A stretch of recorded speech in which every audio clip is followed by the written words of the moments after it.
Bukod sa Supreme Court, mga kababayan, eto, soplak din pala yung yung spokesperson ng OBP. Mga bossing, bakit daw ho? Eto, pakita ko sa inyo. Soplak din daw ho, etong spokesperson ng OBP. OBP spokesperson, sinupalpal sa Kamara, sa Congress.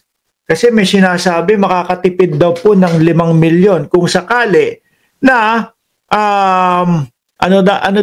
kung sakali na hindi itutuloy yung impeachment kay Inday Sara Duterte. Sinasabi kasi nung OBP spokesperson na makakatipid daw ng 5 milyon kung hindi itutuloy yung impeachment.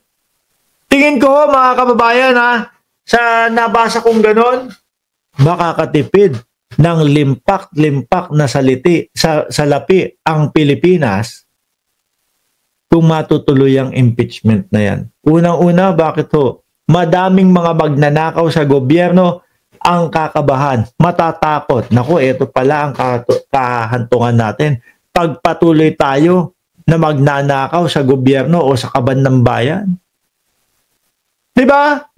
Isa ho yan, mga bossing.